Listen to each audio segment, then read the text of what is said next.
Bonjour à tous, bienvenue dans le nouveau numéro du Facebook Live du CHU. Un nouveau numéro consacré aujourd'hui à la spondyloarthrite, un rhumatisme pas comme les autres. En effet, demain, mercredi 12 octobre, c'est la journée mondiale des arthrites. Alors les arthrites, qu'est-ce que c'est? Qu'est-ce que la spondyloarthrite? Comment la soigner? Quels sont les symptômes? Ce sont autant de sujets que nous allons aborder aujourd'hui avec nos deux invités.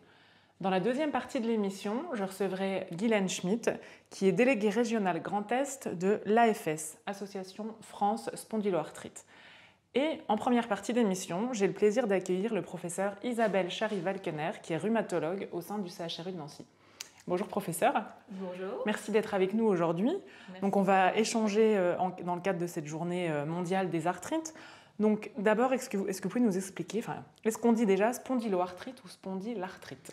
Alors on peut utiliser les deux termes. D'ailleurs, il y a beaucoup d'autres noms qui ont été utilisés par le passé, spondylarthropathie, pelvispondylite. On parle maintenant de spondyloarthrite de façon générale. C'est vraiment un grand groupe de rhumatismes inflammatoires chroniques qui ont un certain nombre de caractéristiques communes. Et spondylarthrite, c'est plutôt pour la spondylarthrite ankylosante, qui est donc une partie de ces spondyloarthrites avec une forme qui a tendance à ankyloser le squelette axial, notamment la colonne vertébrale. Mais les deux termes peuvent être utilisés. Spondyloarthrite est un terme plus générique, qui comprend donc par exemple le rhumatisme psoriasique, les spondylarthrites associées aux maladies inflammatoires chroniques intestinales, et dont on évoquera en fait tous ces aspects pendant les conférences. D'accord.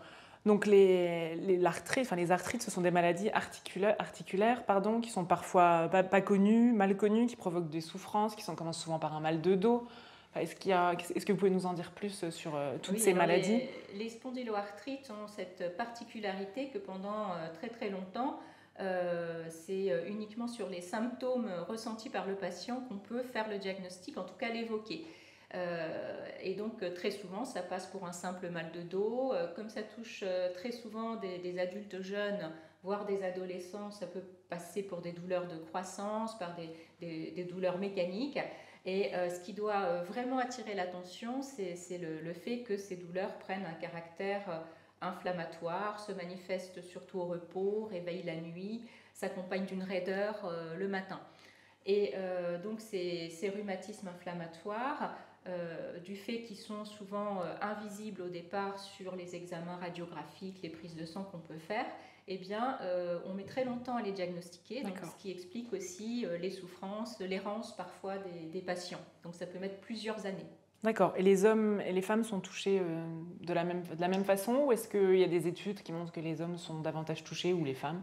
Alors très très très longtemps, encore moi j'ai appris que la spondylarthrite c'est une maladie de l'homme. On nous disait ça touche 9 hommes sur 10 malades. Et en pratique, on se rend compte actuellement que les femmes sont presque aussi souvent touchées, mais qu'elles font des formes différentes, avec beaucoup moins de signes radiographiques, mais des douleurs, un ressenti, un handicap fonctionnel qui est tout aussi important.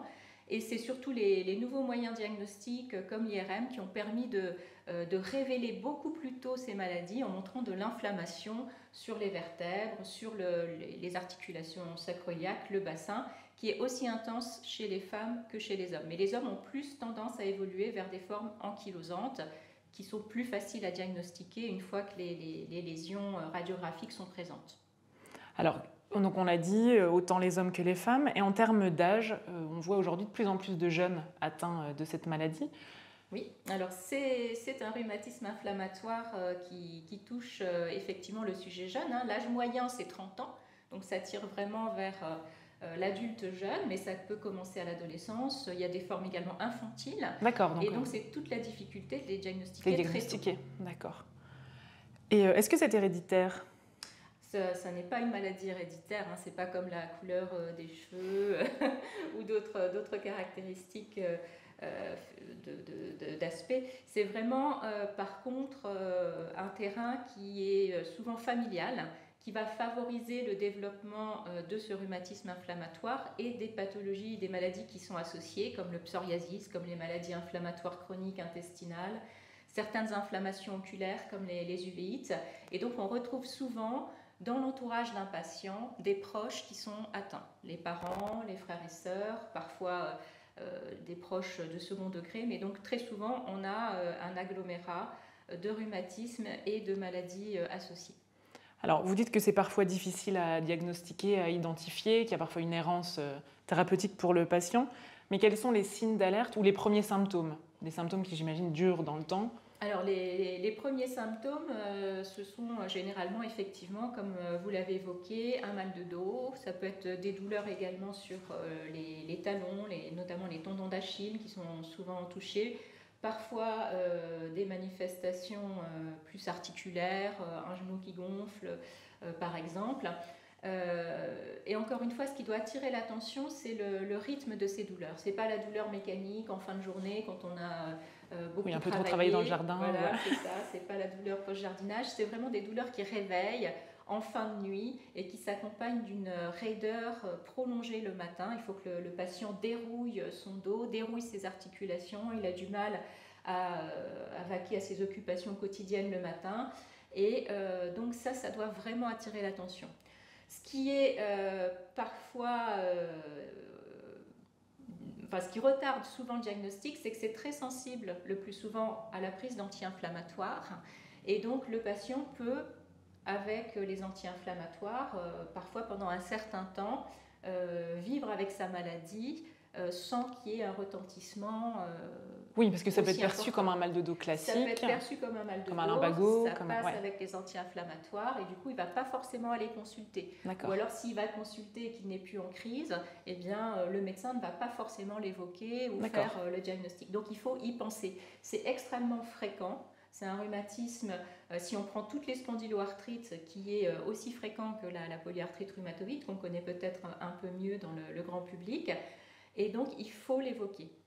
Donc, à partir de quand le patient consulte, quand ces symptômes reviennent vraiment souvent, et vers quel spécialiste il peut se tourner?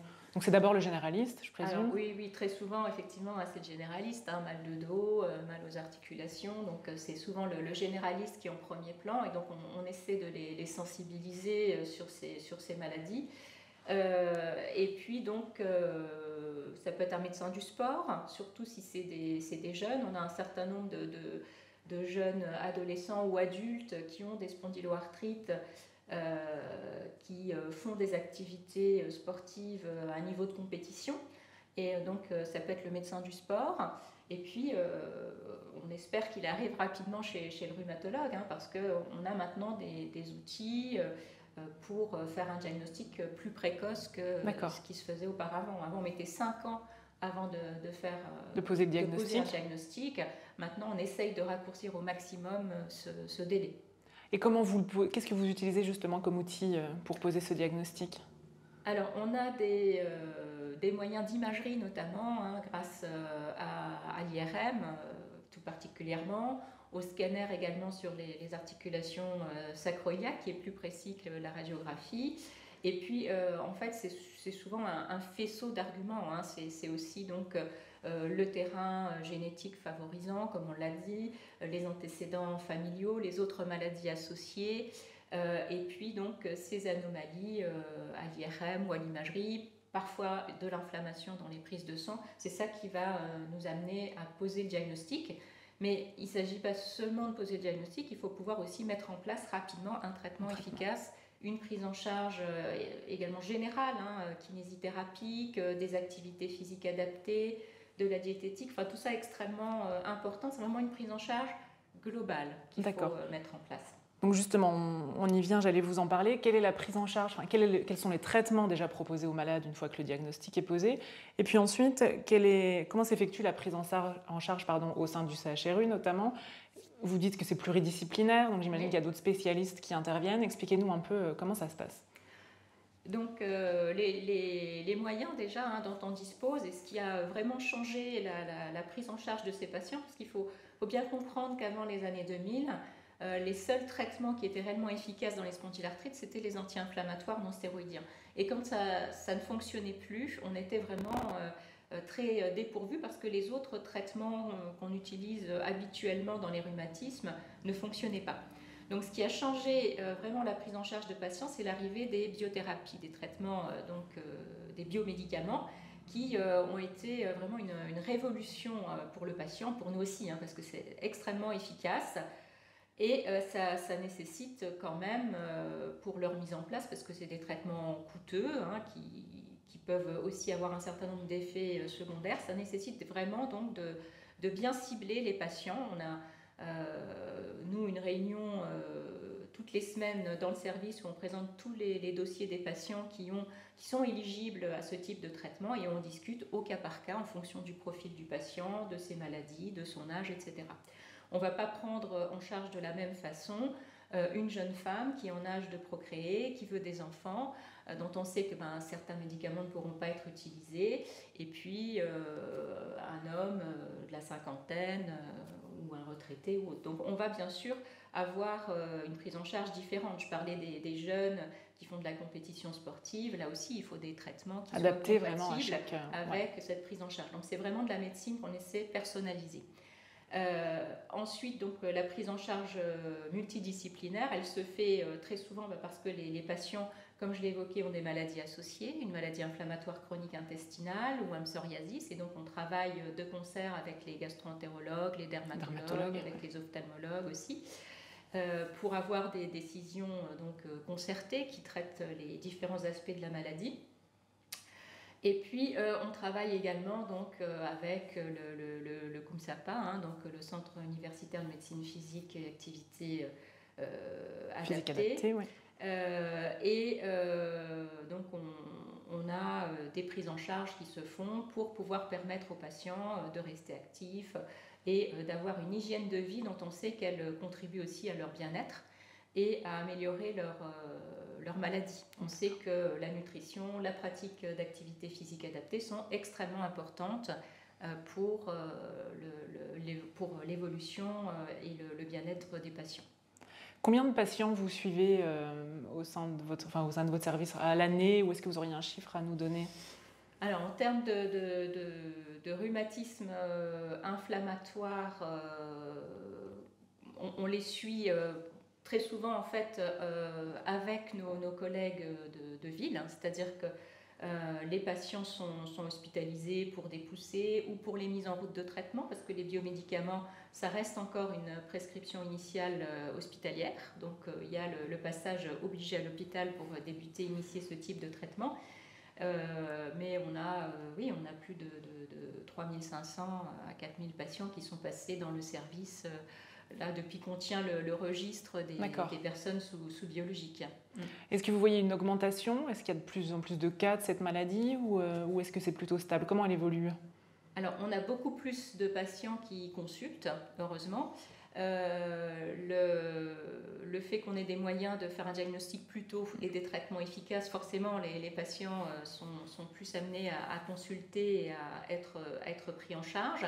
Mais oui, globalement, les études épidémiologiques montrent qu'il y a eu une augmentation de l'incidence, de la fréquence de ces rhumatismes inflammatoires.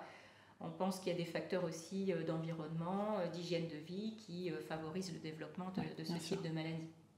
Vous parliez du sport tout à l'heure, d'activité physique adaptée.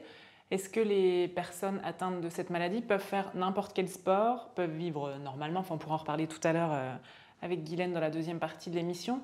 Mais est-ce que vous avez des conseils à donner, notamment par rapport à la thématique du sport ? Est-ce qu'il faut plutôt privilégier le sport doux ou d'autres activités ? Je dirais que ça dépend. Il faut avant tout faire des activités qui plaisent aux patients, d'une part, mais oui, bien sûr, qu'il soit aussi adapté à son état. C'est pour ça que le fait de passer par une évaluation au Centre universitaire de médecine sportive activité physique adaptée, ça permet vraiment de faire l'état des capacités du patient, mais aussi de ses envies, de ses aptitudes, etc. Donc l'idée, c'est généralement d'avoir des activités variées. Dans l'idéal, pour l'organisme, c'est ce qu'il y a de mieux, c'est-à-dire avoir à la fois des activités en charge, la marche par exemple, la gymnastique, le yoga, le tai chi, et puis des activités en décharge comme le vélo, la natation, l'aquagym, l'aquabike, enfin tous ces sports qui se développent. Mais l'idée, c'est vraiment de varier, c'est-à-dire d'avoir de l'intense en charge, et puis du plus doux avec des étirements, des postures. Le yoga, le pilates, c'est très bien aussi, y compris chez les hommes. On a beaucoup d'hommes qui nous disent qu'ils font du yoga ou des activités, des étirements régulièrement tous les jours. Voilà, mais on a bien retenu, à chaque fois, c'est vraiment adapté à chaque patient. Tout à fait, il faut que ce soit bien sûr adapté. Et c'est valable pour tout le monde. De toute façon, on ne va pas se lancer dans un marathon si on n'a pas l'expérience et les capacités. Bien sûr. Merci, professeur, pour toutes ces informations et ces précisions. Donc, j'en profite pour indiquer que demain, à l'occasion de la journée mondiale, des événements sont organisés au sein du CHRU et au sein de votre service notamment. Donc, plusieurs des stands d'information seront installés. Plusieurs thématiques seront abordées, tout ce qui est nutrition diététique, activité physique, auto-hypnose, méditation, atteinte de la peau, également aide au diagnostic. Donc vous pouvez vous rendre sur les stands d'information de 10h à 16h au sein du bâtiment Philippe Canton du CHU à Brabois. Et puis une webconférence a lieu à 17h. On vous mettra bien entendu dans tous les commentaires les liens et les infos utiles pour demain. Juste un petit mot, donc il y a aussi des ateliers en présentiel de 14h à 16h. Donc c'est des ateliers qui sont faits en lien avec les associations de patients. Donc je pense que c'est important que les personnes s'inscrivent dans les conditions sanitaires encore. Donc pensez à vous inscrire quand vous passez sur les stands si vous voulez assister aux ateliers. Et vous retrouverez le programme complet sur le site du CHRU de Nancy. Dans cette deuxième partie d'émission, j'ai le plaisir d'accueillir Guylaine Schmitt, donc déléguée régionale Grand Est de l'association AFS. AFS pour Association France Spondyloarthrite. Guylaine, bonjour. Merci d'être avec nous. Donc, on va commencer directement dans le vif du sujet. Donc, vous êtes atteinte de la spondyloarthrite. Pouvez-vous nous dire quand le diagnostic a-t-il été posé, comment, et nous raconter un peu votre parcours, s'il vous plaît? Alors, je dirais, jadis, on m'était très longtemps diagnostiqué les spondyloarthrites. Ça a vraiment très très bien évolué dans le très bon sens. Maintenant, on pose le diagnostic très rapidement. Moi, j'ai eu un désert médical qui a duré à peu près 15 ans. Ça, c'est les anciens comme moi qui vous diront ça. Maintenant, quand les jeunes arrivent, puisque c'est une pathologie relativement jeune, ils sont bien pris en charge très rapidement. Plus rapidement. Plus rapidement, voilà. Alors, je plains les rhumatologues parce que chaque spondylarthritique est unique et à chaque fois, ils doivent trouver le bon traitement. Donc, ça met un certain temps pour... C'est ce qu'on disait tout à l'heure, justement, avec le professeur Charival-Kenner, que c'était vraiment un traitement adapté à la personne. Voilà. Mais une fois qu'il est trouvé, ça roule. Bon, ça, c'est une très tant bonne mieux, nouvelle. c'est une bonne nouvelle. Voilà, alors vous avez été diagnostiqué donc tardivement. Ensuite, quels étaient vos symptômes? Comment la maladie est-elle apparue? Alors, on vous dira qu'on fait un petit peu le parcours du combattant au niveau médical. C'est-à-dire que mon médecin traitant avait toujours de bonnes raisons de mettre sous anti-inflammatoire, et merci. Donc, c'était des choses un petit peu... J'avais fait trop d'efforts, trop de jardinage, c'était un lumbago, il y avait toujours de très bonnes raisons, puisque quand on est jeune, on n'a pas de rhumatisme. Ça, c'était jadis, sans les informations qu'on connaît maintenant. Et donc, je me plaignais beaucoup, et il me disait, mais c'est peut-être psychologique aussi, pourquoi pas. Donc nous avons fait la case psychologique, antidépresseurs et tout. Donc c'était pas ça, puisque les douleurs étaient toujours là, notamment le matin, c'était très très difficile. Et un jour il m'a envoyé chez un rhumatologue qui m'a dit, ah effectivement, à votre dialogue, parce qu'en fin de compte c'est une pathologie de dialogue, il y a des fois il n'y a pas de traces radiologiques, physiques et autres, que la maladie n'est pas encore suffisamment installée, mais les douleurs sont là et elles vous embêtent dans la vie de tous les jours. Donc ça c'est important, c'est une maladie de dialogue. N'ayez pas peur de dire j'ai mal, c'est pas dans ma tête, c'est mon corps. Voilà ce qui se passe le matin, voilà ce qui se passe la nuit, et on dit bien au patient de préparer sa consultation avant d'aller voir son rhumatologue. C'est-à-dire qu'il faut qu'il note tout ce qu'il a à lui dire. Tout ce qu'il a à lui dire, parce que pour le rhumatologue, c'est une mine de renseignements. Quand vous dites au rhumatologue, ça fait 3 mois que je me réveille toutes les nuits, plusieurs fois, parce que j'ai mal, mais le rhumatologue, il l'entend, et il prend en compte. Et il adapte ensuite. Et il adapte. Ouais, tout à fait. Alors, comment vous vivez aujourd'hui avec cette maladie? Comment vous l'acceptez au quotidien? Quelle a été l'amélioration par rapport au traitement que vous suivez? Comment ça a évolué dans votre cas précis, en tout cas? En tous les cas, ça a très très bien évolué avec tous les nouveaux traitements qui sont arrivés en 2000. Ça a vraiment changé la vie des spondylarthrétiques. Alors les jeunes spondylarthrétiques ne connaissent pas cette révolution puisque quand ils arrivent, ils ont toujours connu ce traitement-là. Voilà, c'est ça. Mais il faut savoir que pour les anciens comme moi, c'est une véritable révolution. La bonne nouvelle, c'est qu'on ne meurt pas de spondyloarthrite. On n'est plus en fauteuil roulant avec la spondyloarthrite et le professeur Charlie Valkener l'a très bien dit. La chance, c'est qu'on va peut-être faire un petit peu le deuil de la vie d'avant. C'est-à-dire qu'on va un peu plus écouter son corps. On va savoir ce qui va nous faire mal, ce qui va nous déclencher un petit peu une poussée ou ce qui ne va pas faire. Alors le plus dur dans cette pathologie, c'est de pouvoir nous observer et de dire oui, effectivement, là, je suis peut-être en poussée, je suis plus fatiguée. Attention, je vais un petit peu ralentir mon rythme. Ralentir un petit peu mon rythme.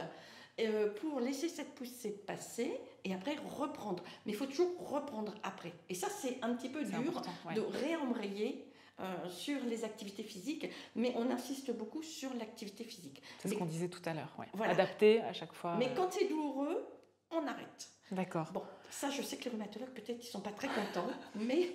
Et maintenant, la douleur, on sait très bien prendre en charge la douleur. On ne vit plus avec une douleur constante. Chronique, oui, voilà. Bien sûr.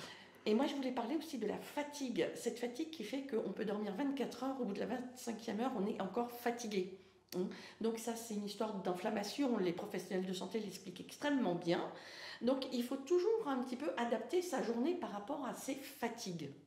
Voilà. Et ne plus se couper de la vie sociale.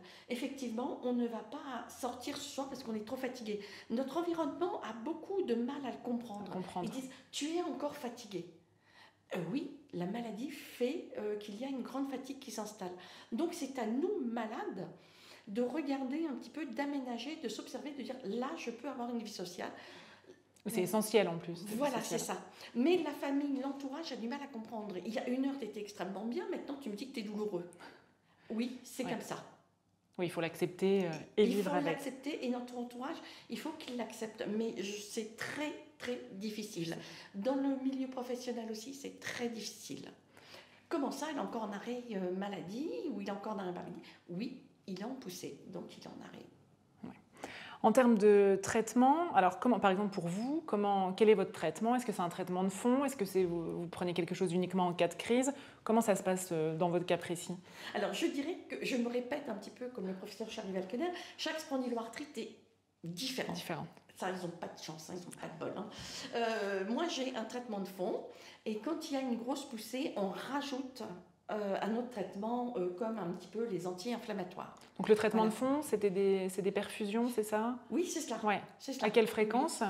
Alors moi, je les ai tous les 5 semaines, mais ça peut vraiment varier. Il y en a, ils ont des fois c'est 12 semaines, c'est bon. D'accord. Donc ce qui est bien, c'est que le corps médical essaye d'adapter en fonction de votre vie. S'ils voient que 5 semaines, vous allez encore bien, ils disent on essaye 6, on essaye 7 et tout ça. Et donc ça mange moins la vie sociale, la vie familiale, voilà. Donc c'est vraiment très bien. C'est vraiment une maladie où, je me répète, il y a un grand dialogue avec son rhumatologue. Et son médecin traitant. Essentiel, c'est essentiel. Médecin traitant. Quand on a préparé l'émission, vous avez eu une comparaison que j'ai retenue et que j'aimerais qu'on aborde. Vous m'avez dit cette maladie, c'est comme une pieuvre. C'est-à-dire qu'elle s'engouffre un peu s'il y a la moindre porte ouverte à une inflammation. La maladie se réveille, si on peut dire. Et alors, expliquez-nous un peu pourquoi c'est une pieuvre. Alors, parce qu'il faut avoir une hygiène de vie incroyable. C'est-à-dire qu'il faut surveiller, il faut aller chez le dentiste.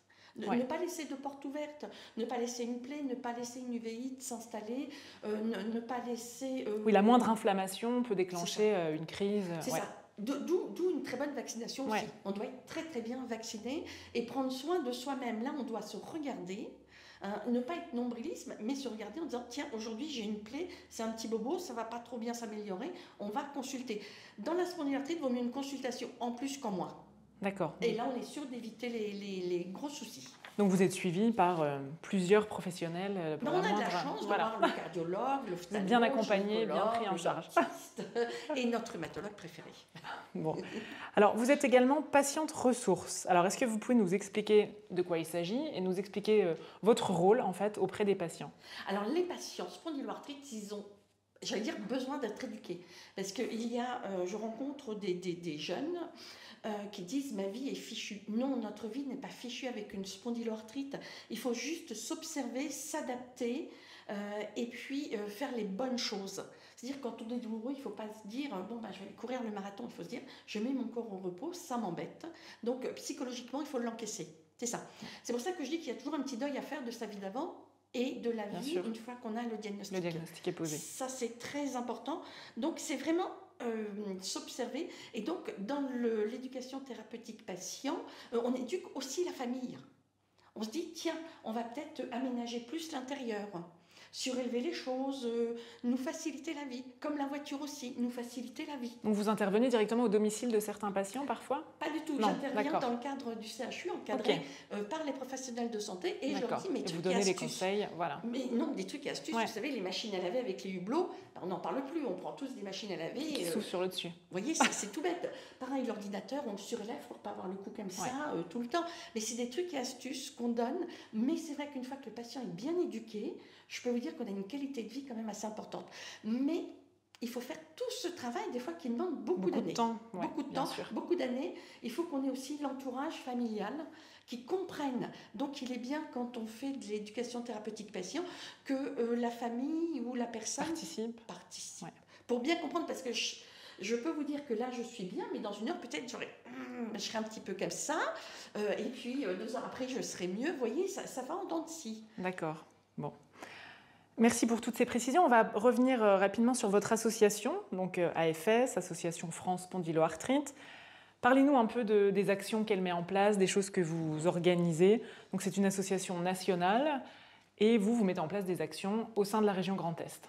Tout à fait. Alors, notre truc, c'est déjà de parler et d'accompagner les malades.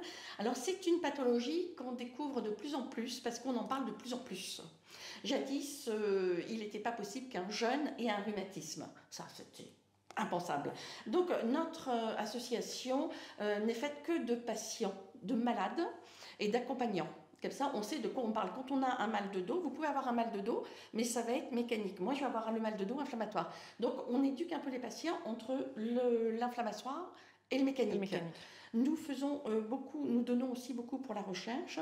Nous participons à de grandes études. Nous faisons des permanences justement pour accueillir les personnes, parce qu'il faut savoir que derrière, il y a aussi un chemin pour le travail, pour équiper les gens, parce qu'on laisse de plus en plus les gens à leur travail, mais on adapte leur poste de travail. Donc, il y a tout ce cheminement social, professionnel à faire. Et notre association est très au courant et aménage et tout ça, avec les médecins du travail, avec tout ça. C'est une grande concertation à chaque fois, mais on n'est plus en invalidité quand on a une spondyloarthrite ankylosante. Et je peux vous dire que c'est une grande avancée, parce que quand on vous dit à 30 ans, jadis, vous ne pourrez plus travailler, mais vous pleurez. C'est sûr que ça doit être difficile. C'est difficile, voilà. Tout s'arrête. Difficile. Tout s'arrête. Que maintenant, on continue avec des choses adaptées. Et notre association est vraiment leader dans cette démarche d'améliorer la vie, aussi bien au travail que sociale, familiale. Très bien. Eh bien, écoutez, merci à vous. Merci beaucoup pour ce message positif, en tout cas à l'attention des gens qui nous regardent. Alors, vous pourrez retrouver toutes les informations sur l'association AFS et les événements qu'elle organise en commentaire sous ce live Facebook. Tous les événements organisés par le service rhumatologie du CHU sur le site du CHU. Je remercie encore le professeur Charival Kenner qui a intervenu dans la première partie de l'émission. Et je vous donne rendez-vous au mois de novembre pour un nouveau numéro. À bientôt.